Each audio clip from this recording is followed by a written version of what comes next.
Bonjour, bienvenue dans notre émission Les Rendez-vous Racines. Au programme, l'apport des ordonnances Macron en matière de restructuration d'entreprise. Et avec moi, 4 experts, en commençant par Éric Baudouin, directeur général d'Oasis Consultant. Bonjour. Bonjour. Pierre Ferracci, président du groupe Alpha. Bonjour.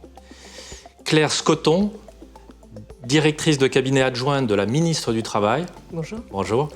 Et Frédéric Brou, avocat associé Racine. Bonjour. Je vais commencer par vous, Claire Scotton. On a beaucoup parlé, notamment l'été dernier, des ordonnances Macron. Ces ordonnances comportent un volet restructuration. Alors, ce n'est pas forcément celui dont on a le plus parlé, mais important. Quels étaient les objectifs du gouvernement en rédigeant cette partie ? Alors, de façon générale, ces ordonnances répondaient à l'urgence de rénover notre modèle social. D'ici 10 ans, on anticipe que 50% des emplois auront été transformés du fait de la révolution numérique, de la mondialisation, de l'évolution naturelle de l'économie. Un métier sur 5 aura disparu et un métier nouveau sur 5, un métier sur 5 aura été complètement transformé et de nouveaux métiers seront créés. Et donc c'est pour répondre à ce besoin d'évolution des compétences d'un côté et de flexibilité, d'agilité des entreprises de l'autre que nous avons profondément rénové la logique du dialogue social et du droit du travail. Le deuxième point important, c'est que nous avons réalisé ces réformes en pensant à toutes les entreprises, et notamment à toutes les tailles d'entreprises. Pourquoi ? Parce qu'il y a près de la moitié des salariés qui travaillent dans des entreprises de moins de 50 salariés.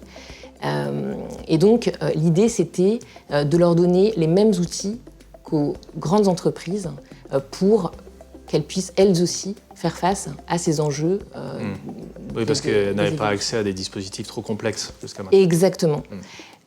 Et enfin, le troisième point, c'est de miser sur le dialogue social. Donc, c'est rénover le modèle social via le dialogue social en faisant le pari de la confiance aux acteurs de terrain pour faire converger performance économique et performance sociale. On va rentrer tout à l'heure dans le détail un petit peu de certains pans de ce volet restructuration.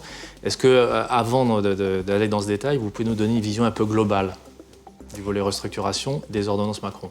Alors, donc, tout l'enjeu, c'est de faire en sorte que les entreprises puissent adapter leurs compétences à l'évolution anticipée des besoins en fonction de leur marché, avant de se retrouver en difficulté économique.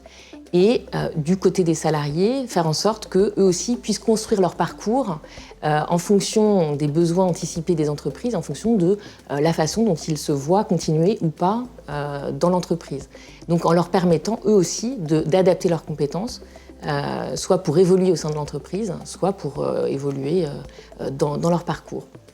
Donc, trois exemples, enfin deux exemples principaux.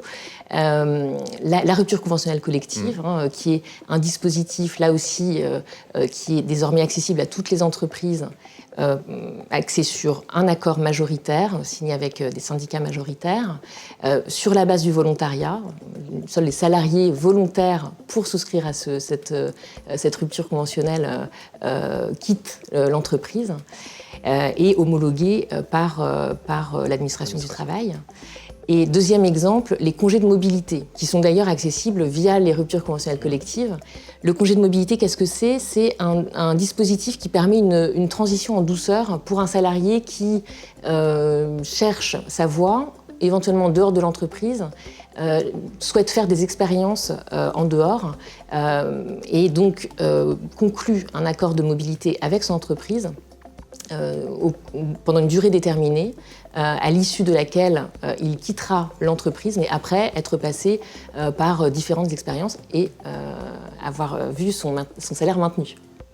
Voilà. On va rentrer maintenant un peu plus dans le détail de certaines dispositions. Alors, restructuration, on pense quand même assez naturellement au licenciement économique. On a beaucoup parlé de la difficulté d'apprécier, du cadre d'appréciation des difficultés. Alors, quels changements, Frédéric, sont intervenus en la matière ? Ah oui, alors là, j'ai le rôle de l'expert, donc je vais essayer de ne pas être trop pénible. Mais effectivement, c'est relativement technique, mais très intéressant. Donc c'est une disposition qui était attendue depuis relativement longtemps.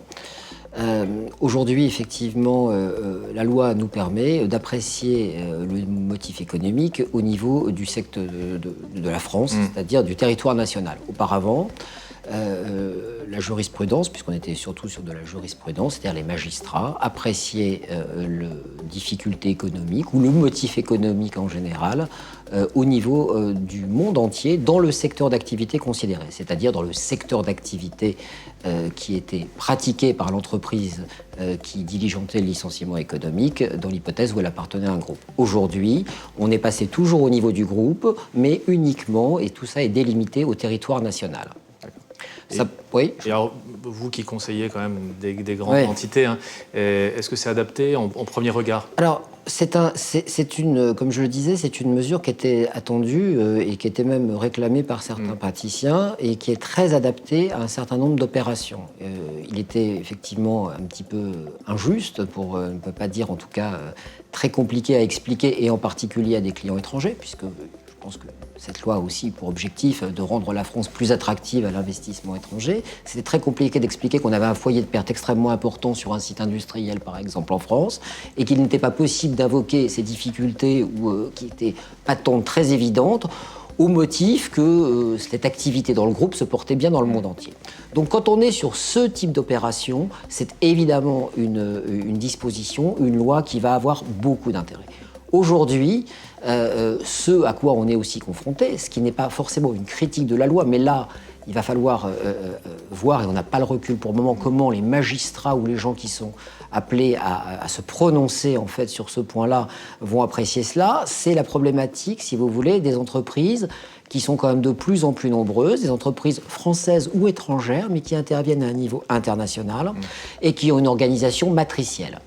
C'est-à-dire que concrètement, pour ces entreprises-là, la performance ne se mesure pas à un niveau national, ni à un niveau transnational, mais parfois plutôt par type de produit, ligne de produit, secteur d'activité. Et pour ces entreprises-là, il est extrêmement compliqué, et il va être extrêmement compliqué, et c'est déjà compliqué, on le sait, de démontrer, si vous voulez, un motif économique au niveau national, tout simplement parce que nous n'avons pas les indicateurs financiers, et on n'est même pas capable, certaines fois, de les calculer et de les montrer. Une autre nouveauté, alors là, une réelle création de la loi. On connaissait la rupture conventionnelle individuelle qui connaît d'ailleurs un succès énorme. On a le pendant collectif qui est introduit dans notre réglementation. Frédéric, est-ce que vous nous présentez un petit peu comment ça fonctionne? Oui, alors alors j'ose pas dire, j'allais dire c'est relativement simple, ce qui même si j'ai entendu Madame Scotto qui disait qu'effectivement on essaie de simplifier, c'est un des objectifs. On le voit et on vous en remercie, mais la loi française laisse encore pas mal de possibilités, j'allais dire, de se tromper malheureusement pour les entreprises. Donc, la philosophie générale est relativement simple. La philosophie générale est de dire qu'aujourd'hui, on a vu éclore beaucoup de plans de départ volontaire, ce qu'on appelait les PDV, qui étaient en réalité des licenciements économiques collectifs, mais au lieu de désigner les salariés, l'employeur au lieu de les désigner, laisser les gens s'auto-désigner en étant volontaires. C'était une construction, on va aller dire ce qu'on appelle, nous les techniciens, jurisprudentielle, c'est-à-dire que ce n'est pas la loi qui prévoyait cela, mais c'était une modalité de mettre en œuvre ce qu'on appelait un PSE, un plan social. Aujourd'hui, c'est quoi la rupture conventionnelle collective? C'est la possibilité en fait de conclure un accord majoritaire avec les syndicats dans l'entreprise et de se dispenser invoquer ou de démontrer une motivation économique en contrepartie de laisser partir ou de permettre le départ de gens qui sont volontaires de l'entreprise sur une période déterminée. Donc c'est une sorte de plan de départ volontaire, si vous voulez, mais sans besoin, et donc c'est une certaine souplesse qui est donnée, de démontrer un motif économique. Souplesse qui a une contrepartie, c'est qu'évidemment, et c'est bien normal, il faut se mettre d'accord. Vous savez, votre geste est parfaitement adapté. Voilà. Et ça constitue, comme ça, en première approche, une vraie avancée? Alors, oui, ça c'est une avancée. Après, c'est toujours... Enfin, quand je dis c'est toujours pareil, c'est assez facile de juger a posteriori. Pour le moment, on n'a pas vraiment le recul. chacun va donner son avis, et je pense qu'il y a des avis partagés déjà sur le sujet des praticiens. Nous, ce qu'on pense en tout cas, c'est que nous, on a assez peu de recul, puisqu'aujourd'hui, on travaille, on accompagne des clients dans des procédures, et on n'a pas beaucoup de recul sur ce sujet. Donc, je n'ai pas d'éléments. Ça commence quand même. Mais ça commence. En revanche, le point très positif qui était initialement pas prévu, et c'est ce qu'a dit Claire Scoton, c'est le congé de mobilité. C'est-à-dire que de notre point de vue des praticiens, la rupture conventionnelle collective, elle va forcément, pas juridiquement forcément, mais pratiquement forcément de pair avec la mise en place d'un congé de mobilité. Lequel congé de mobilité, et ça c'est une très bonne mesure, aujourd'hui a été aligné sur son pendant, si vous voulez, pour licenciement économique, qu'on appelait le congé de reclassement, et qui permet effectivement d'avoir le même traitement social et fiscal des rémunérations qui sont versées pendant cette période. Éric Baudouin, côté plus salarié, alors comment vous voyez l'arrivée de ce qu'on appelle déjà la RCC, la rupture conventionnelle collective? Alors elle est en continuité par rapport au plan de départ volontaire, et aussi elle offre peut-être une perspective très intéressante. Continuité parce que ça reste un moment d'émotion, ça reste un moment d'inquiétude dans l'entreprise, on se pose des questions, le management s'interroge, restent les vraies questions de fond, c'est est-ce que j'ai le droit de partir, les critères d'éligibilité, de départage, comment je fidélise pour les directions d'entreprise, comment je fidélise certaines populations clés, comment j'autorise des départs, etc. Et puis l'aide à la décision, construire un projet, les partenaires sociaux, le ministère, les directs sont extrêmement vigilants à éviter les chèques, ce qu'on appelle dans les plans de départ volontaires, les chèques valises, qui ont fait tellement de dégâts dans notre pays. Aujourd'hui, Mais l'objectif, c'est vraiment d'accompagner tous ceux qui partent. Mais qu'ils aient un vrai projet professionnel, un projet de rebond. Et on retrouve finalement beaucoup de similitudes avec les plans de départ volontaire lorsqu'on accompagne à la demande des partenaires sociaux, des directions d'entreprise, c'est RCC.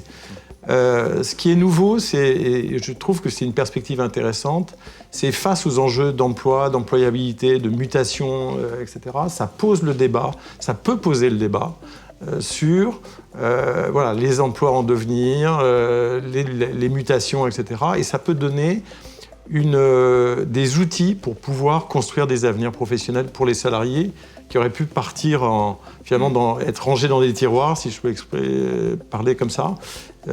Et finalement, on attend un plan social pour régler le problème. Là, non. L'idée, c'est qu'on peut responsabiliser les acteurs. Pierre Ferracci, alors, c'est votre vision aussi ? Un outil intéressant ou vous êtes plus mitigé ? Non, je suis un peu plus nuancé parce que sur le terrain, on s'aperçoit que c'est pas aussi simple que ça. Vous évoquiez tout à l'heure, est-ce que c'est une avancée, la RCC ? Moi, je dirais que d'abord, ça sera évalué à l'aune des créations d'emplois demain, puisque ce que veut faire le gouvernement, c'est libérer les entreprises, flexibiliser le marché du travail en se disant que ça va demain se traduire par un niveau d'emploi supérieur. On verra. Il y a quelques opérations de même type dans les pays voisins qui ne sont pas aussi probantes qu'on veut bien le dire. Mais je reviens sur la RCC. Bon, si elle est bien encadrée, ça peut être quelque chose de satisfaisant. Moi, ce qui me fait un petit peu peur dans les ordonnances, et notamment sur ce terrain des restructurations et de la RCC, c'est qu'on a un peu privilégié tout ce qui est le traitement des restructurations quand elles se présentent, avec plus ou moins d'urgence, en évacuant la question du motif économique. Et en évacuant la question du motif économique, peut-être qu'on évacue aussi le vrai débat avec les salariés sur l'origine de la restructuration, qu'elle se traduise par un plan de départ volontaire ou par un PSE classique. Et le motif d'inquiétude que j'ai sur le terrain, malheureusement, il peut parfois se vérifier, pas partout, il y a des entreprises qui jouent le jeu, c'est que la bataille de l'anticipation, c'est-à-dire du traitement des restructurations à froid, quand il est encore temps, elle peut être perdue si on ne fait que privilégier tous ces instruments, quelle que soit leur qualité. Et moi, je pars du principe que ce que fait aujourd'hui le gouvernement en matière de flexibilité, en matière de liberté pour les entreprises, n'a de sens en dehors de l'objectif d'emploi qui est assigné que s'il y a en face un peu de sécurité. Et la sécurité, c'est d'abord anticiper. Les salariés seront plus tranquilles si on les prépare le plus en amont possible aux mutations et aux restructurations. Et puis la sécurité, c'est aussi quelque chose qui va peut-être poindre dans la loi qui va être en discussion, là, qui est portée par le ministre de l'économie. C'est comme dans les pays de l'Europe du Nord, une meilleure association à la gouvernance des entreprises, que réclament certains syndicats. Pas tous d'ailleurs, mais que réclament certains syndicats. Je pense qu'on oublie un peu que la sécurité, c'est pas simplement des dispositifs de formation, d'accompagnement qui sont absolument nécessaires et qui sont bien entendu surtout indispensables pour les salariés les plus fragiles, mais c'est aussi une façon de porter le projet d'entreprise de façon commune. La codétermination, même si on ne prend pas tout à fait le chemin de l'Allemagne ou de la Suède, ça peut avoir en France un avenir. Et je trouve que là, on est un peu timide. On est même trop timide. Claire Scoton, un petit mot pour répondre peut-être à Pierre? Oui, alors le premier constat qu'on peut faire, c'est que les craintes initiales dont il avait été beaucoup question vraiment au démarrage du dispositif, en fin d'année 2017, ne se sont pas réalisées. C'est-à-dire qu'il y avait cette crainte d'échec valise, il y avait cette crainte de contournement des PSE pour fermer des établissements, par exemple. Et on a vu que le premier niveau de contrôle que sont les syndicats joue pleinement. C'est le cas de l'entreprise Pinky, où les syndicats ont refusé de signer un tel accord puisqu'il était question de fermer purement et simplement des magasins. Donc ça ne répondait pas à l'objectif de la RCC. Deuxième constat, aujourd'hui, l'immense majorité, et en fait la quasi-totalité des syndicats signent des accords de rupture conventionnelle collective. Qu'est-ce que ça nous enseigne? Ça nous enseigne que sur le terrain, les représentants des salariés et les salariés eux-mêmes qui souscrivent à ce type de dispositif, ils voient leur intérêt et ils voient un intérêt pour leur avenir et pour leur parcours professionnel. Donc ça, c'est quelque chose qui me paraît important aussi à souligner. Et enfin, sur la dimension plus globale qui est effectivement impérative, c'est bien l'idée, et on est complètement en phase avec ce que vient de dire Pierre Ferracci, c'est bien l'idée de miser sur non seulement les compétences, et c'est tout l'objet du projet de loi pour la liberté de choisir son avenir professionnel, qui est en cours d'examen au Parlement, qui renforce les droits à formation, le compte personnel de formation, qui renforce le rôle des branches aussi dans l'anticipation des besoins de compétences, et donc qui va permettre effectivement de donner à chacun beaucoup plus le pouvoir, au fond, sur son avenir. Et en parallèle, la codécision, la codétermination. Alors, il y a un embryon, on va dire ça comme ça, dans les ordonnances, avec la possibilité pour les entreprises et les délégués syndicaux de signer des accords pour créer ce qu'on appelle un conseil d'entreprise, un peu sur le modèle allemand, c'est-à-dire avec certains thèmes qui relèvent vraiment de la codécision entre les représentants des salariés et les employeurs. On voit que pour l'instant les entreprises sont timides. Celles qui y pensent sont celles où le dialogue social est très mature, avec des délégués syndicaux qui se disent qu'ils peuvent voir leur poids renforcé en fait par ce dispositif. Donc on va suivre tout ça évidemment avec attention.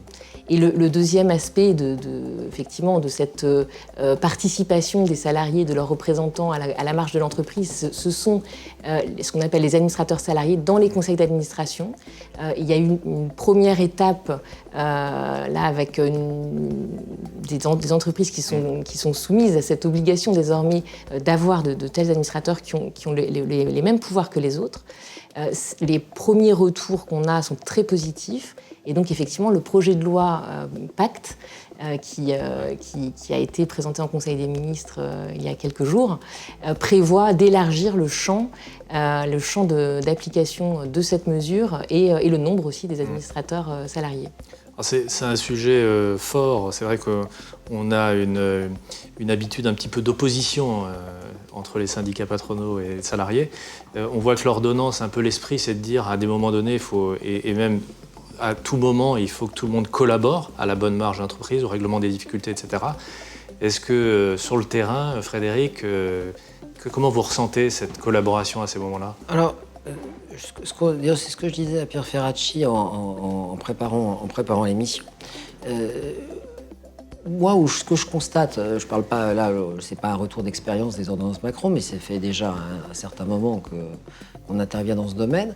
C'est pratiquement dans les situations d'urgence, c'est-à-dire les situations où l'entreprise est le plus en difficulté, que le dialogue social se fait de la manière la plus apaisée. C'est-à-dire que là, chacun oublie tous ses a priori et assez rapidement, on se met à travailler ensemble dans le même objectif, et avec un même objectif qui est évidemment de sauver l'emploi et de sauver l'entreprise. J'allais dire que un peu l'enjeu, et c'est la question qu'il faudra se poser, c'est quand Pierre Ferracchi parlait de à froid, je rebondis là-dessus, c'est est-ce qu'aujourd'hui, et là on parle des deux côtés, est-ce que les employeurs et les syndicats vont arriver à rétablir un petit peu le même état d'esprit qu'on trouve parfois comme ça dans ces situations d'urgence, à chaud comme on dit, pour pouvoir effectivement mettre en place une discussion à froid, bien en amont. Mais ça, c'est toute la difficulté. Bon, d'abord, quand vous parlez d'apaisement, il y a aussi le fait que quand les salariés sont dos au mur, ils signent plus facilement des accords. Donc je suis parfaitement favorable au principe des accords majoritaires, mais parfois les accords majoritaires sont un peu contraints et forcés, il faut en avoir conscience. Deuxièmement, la situation sur le terrain aujourd'hui est assez déséquilibrée, il faut bien le dire. L'état du mouvement syndical n'est pas bon, les dirigeants des syndicats eux-mêmes le reconnaissent. La division est là et la faiblesse de la syndicalisation s'y rajoute.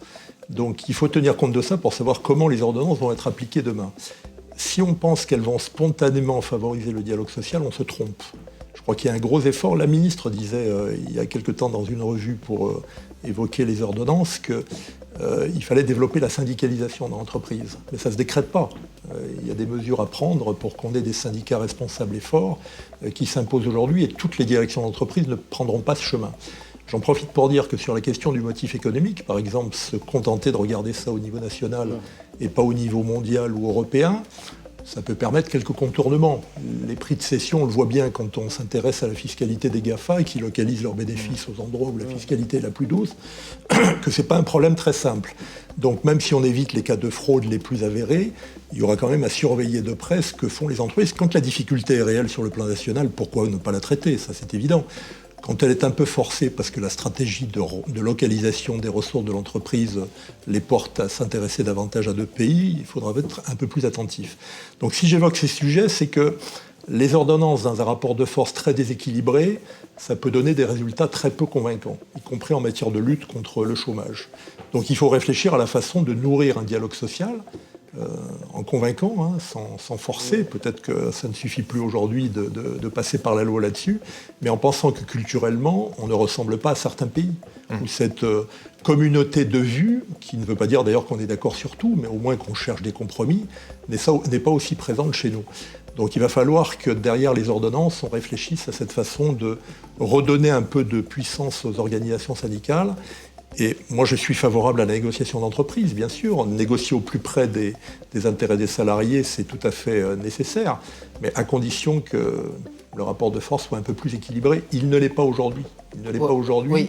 Alors, j'entends le gouvernement qui dit on va obliger les acteurs à se responsabiliser.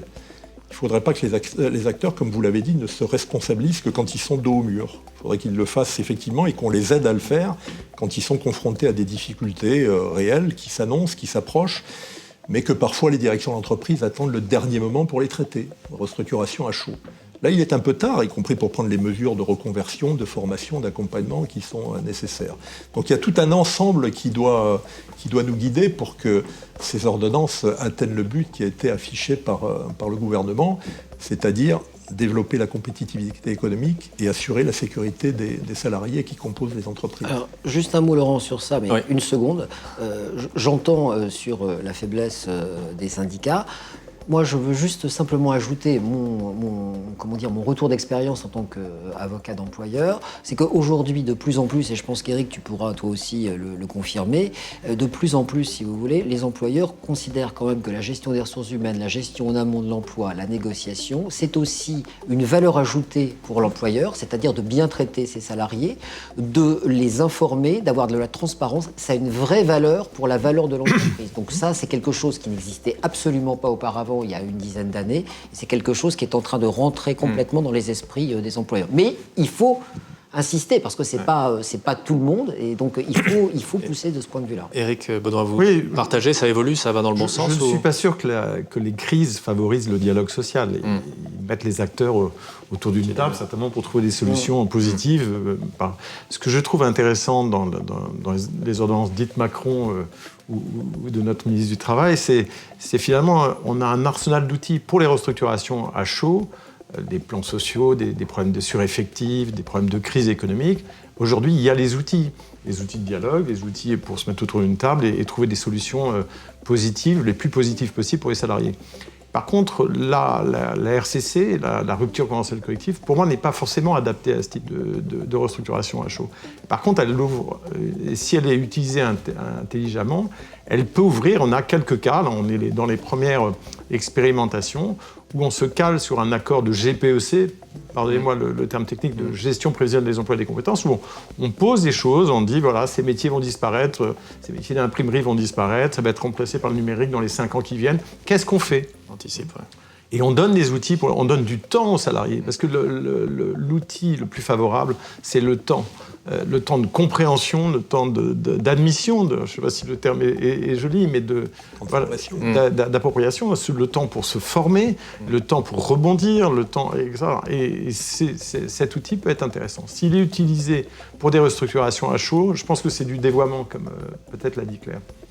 Claire, pour finir, un petit mot. Un mot sur la question de l'appropriation par les acteurs et effectivement leur capacité à négocier des bons accords équilibrés. C'est l'un des enjeux, évidemment, et le fait qu'il y ait désormais plus de grains à moudre au niveau des entreprises, et ça relève non seulement de la RCC, mais d'autres mesures des ordonnances Macron ou Pénicaud, tout l'enjeu va être d'attirer en fait des personnes motivées et formées pour négocier et se saisir de ces enjeux. Et ça sera un facteur de compétitivité pour les entreprises. Donc c'est là où les employeurs, les bons employeurs ont intérêt à se saisir de ces marges de manœuvre et à favoriser les carrières aussi des personnes qui exercent des mandats d'élus ou de délégués syndicaux. Alors, c'est l'affaire des employeurs, c'est l'affaire des syndicats, évidemment, qui ont un enjeu d'attractivité. C'est aussi l'affaire du gouvernement. Et pour soutenir cette appropriation et ces différentes formations, je citerai 2 mesures qui sont portées par la ministre.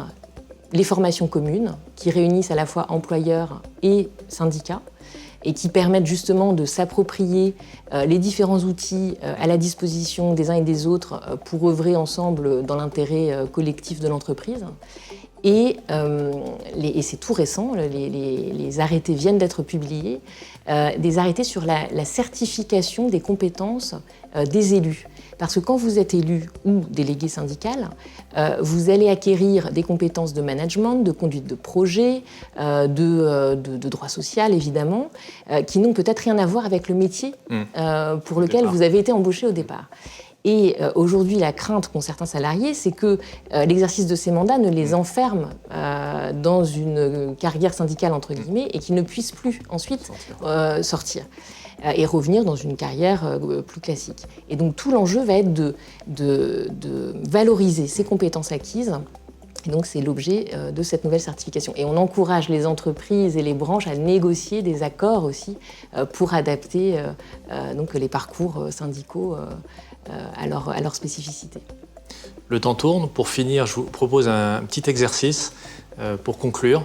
On pose finalement dans cette émission une question en matière de restructuration. Qu'attendre des ordonnances Macron ? Je vous propose l'un après l'autre de me donner votre vision synthétique en 1 minute, en commençant, si vous êtes d'accord, par Éric Baudouin. Aïe. Qu'attendre ? Alors c'est dur, c'est le premier. Moi j'ai beaucoup d'espoir. Je pense qu'il y a eu un dialogue. Il y a eu un débat sur ce sujet, beaucoup d'inquiétudes, l'inquiétude sur les chèques valises. Moi, on a été certainement très combatifs sur le sujet, inquiets sur le sujet parce qu'il y a une tentation de pousser les gens au départ volontaire. L'aveuglement du chèque dans des moments de difficultés économiques, etc., peut être vraiment... et ne conduit nulle part. Et il y a eu, je crois, une prise de conscience commune des partenaires sociaux, du ministère, des DRH aussi, parce qu'ils savent aussi les dégâts que cause pour les entreprises, pour les employeurs, ce type de... Donc aujourd'hui, je pense qu'aujourd'hui, moi je suis assez positif dans le sens où je pense qu'on a à disposition un arsenal. Il faut par contre bien l'utiliser et se donner les moyens et pas les dévoyer. Voilà. Pierre Ferracci, 1 minute. Qu'attendent les ordonnances Macron en matière de restructuration? D'abord, j'attends qu'elle soit complétée, ce qui est en cours en ce moment à l'Assemblée, même si on peut aussi être nuancé sur certaines propositions, qu'elle soit complétée par un volet sécurité, parce que c'est ce que le président de la République avait promis dans sa campagne. L'un ne va pas sans l'autre. Plus précisément sur la gestion des restructurations, je reviens à ce que je disais tout à l'heure, j'attends que cette boîte à outils qui rend beaucoup plus simple pour les entreprises la séparation, qu'elles soient individuelles ou collectives, il y avait déjà les ruptures individuelles, il y a maintenant les ruptures collectives, ne se traduisent pas par systématiquement une pratique des restructurations à choux, et que la question de l'anticipation que j'évoquais tout à l'heure soit vraiment prise en compte, et que derrière tout ça, moi je prends acte effectivement de ce qui est fait pour valoriser les parcours syndicaux, ça me paraît nécessaire, on apprend beaucoup de choses quand on négocie dans une entreprise ou dans une branche, mais que derrière tout ça effectivement on soit vigilant sur ce rapport de force à rééquilibrer, parce qu'un dialogue social sans équilibre, ça n'a pas de sens et ça n'aura pas d'efficacité, y compris pour la compétitivité des entreprises. Donc j'attends que cette boîte à outils soit prise dans toutes ses dimensions et que le volet anticipation ne soit pas sacrifié au profit de celui qui facilite la gestion rapide et parfois un peu radicale des sorties de l'entreprise. Claire Scoton, 1 minute pour convaincre. Alors, on a évoqué aujourd'hui le volet restructuration des ordonnances. C'est une des briques qui vise à rénover notre modèle social. Les autres briques sont en train d'être construites, d'être posées, avec ce renforcement des droits à la formation, le fait de miser sur l'apprentissage. On voit déjà que dans les différents sondages, il y a une sorte de renouveau de confiance. Donc on espère que ça va se confirmer. Et qu'il y aura plus d'embauches en CDI, c'est déjà le cas, donc on espère aussi que la conjoncture va le confirmer. Et puis je crois aussi qu'il s'agit vraiment de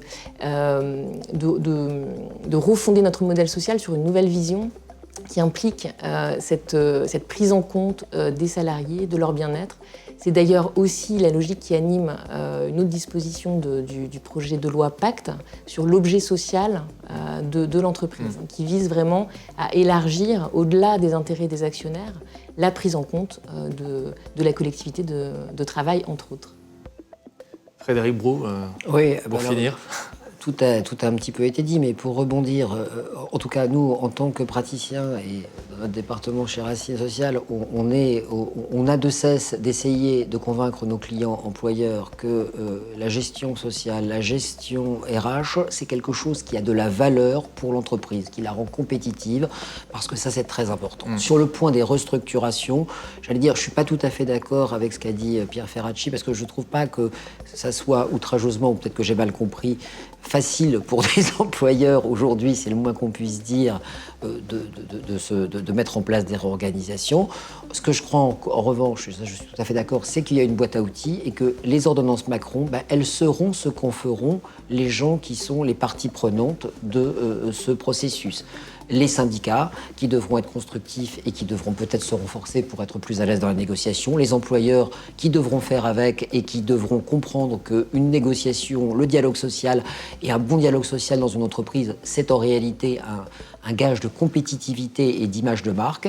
Et je dois dire aussi l'administration et les magistrats qui devront appréhender ces nouveaux outils et les accompagner pour l'administration et, le cas échéant, les juger pour les magistrats en parfaite connaissance de cause et avec toute la technicité que requièrent parfois ces dossiers, notamment en matière d'appréciation du motif économique. La boucle est bouclée.